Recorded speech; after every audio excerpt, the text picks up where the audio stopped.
Yes, that's me, Botani emakhaya elichithachitha isichumisa chobula enhliziyo somachiza ke lowo umqombothi uyabila siphi isihluzo noza ukuthi senona sigameko Cast Bless as we all know ukuthi namhlanje sizotruva siqhala u-2026 kamandi kanje yala abantwana kodwa namhlanje sokhangela ihluza lo mqombothi sibuza nje ethile thuphe kubhuti wami kunjani Udla kona kunjani? Ndiyaphila mkhulu wami bhuti mina ngicela ubuza manje ungubani waphi usichubele Ngiyabona lo ucamcam ngapha kuTsolo ngapha kunzebe ilali ke.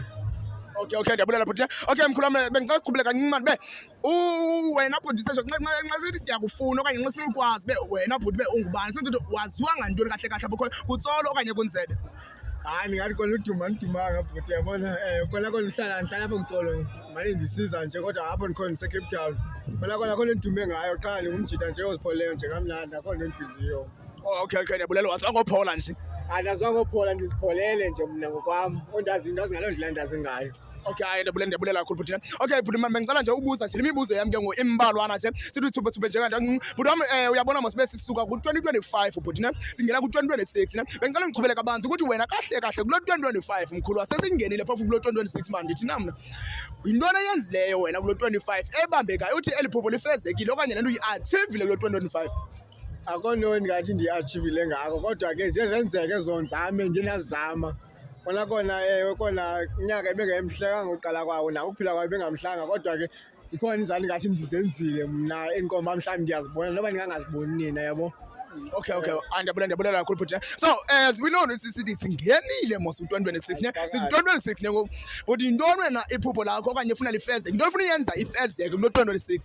Ngathi loo nto bendiqalile ka-2025 ingase ndigqibe mntakwethu inqono yami nje kulo nyaka akho nto engako. Iyafezeka bhuti ngegama likaYesu God bless. Kodwa sikho lapha mkhulu wami joka mkhulu wami ngicela ukubuza nje umbuzo nje uthile othethuphe phana pha mkhulu wami ne siyayazi mos imfihlo besinazo 2025 sizenzile kwabantu bethu uyajola ex zethu bekujola yabona mkhulu wami.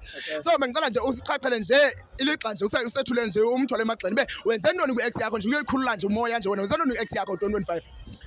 Mhlawumbe akho nto ndiyenzile ku-ex yami kodwa ke mhlawumbe abengayicingelanga kodwa ke laa mntu lo bendiqhuba naye mhlawumbe bengamazi ndiye ndathi kasekuphela unyaka ndikomba hayi mandikhe ndimveze mani ambone ngamazi makambone. Okay ndiyabulela bhuti ne. Okay mkhulu wami siyabona mos ne singele singabantu sinento ezohlukilene bhuti wami ngicela ungicubele nje kancinci nje ke nto ube wena bhuti italente lakho umuntu nesakhono leliphi. Hayi ndingatsho ndithi ibhola ndiyayidlala ibhola ndiyidlalile bandazi bangimalela phela kumabhutya ndikhe ndayidlala ngapha ibhola kona neento zemarathon bendikhe ndazingena kancinci kodwa khange ndibe mde kuzo ndiqiniseka apha kwisoka bhuti mani.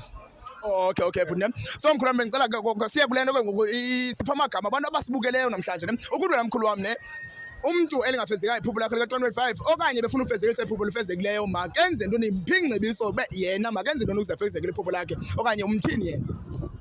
Ndingathi umuntu ofuna uba liphumelele iphupho lakhe aqiniseke laa ndlela ayiyo angafuni ufana nobani koza ngenxa yoba uzogcina mhlawumbi efana nabo bantu okanye senzele abo bantu enzele nto mhlawumbi aqomba ayikholisa inhliziyo yakhe ixolisa umoya wakhe ayikho into yogqitha loo nto ube nguwe qha kuphela. Ndiyabulela kakhulu mkhulu wami. I think imibuzo yami ndiyigqibile. So mkhulu wami wena ufumaneka njani kwabantu abakufunayo? Abantu abafuna undifumaneka ndiyabona kulaa TikTok ndiyafumaneka kuWhatsApp ndikhona nakuwo inamba node ndizibize mani bondilandela kulaa liyabona qha bondibona.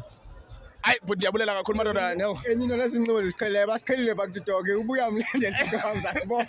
Akho xa ndiyabulela kakhulu mkhulu wami ne. Akho xa enkosi ne.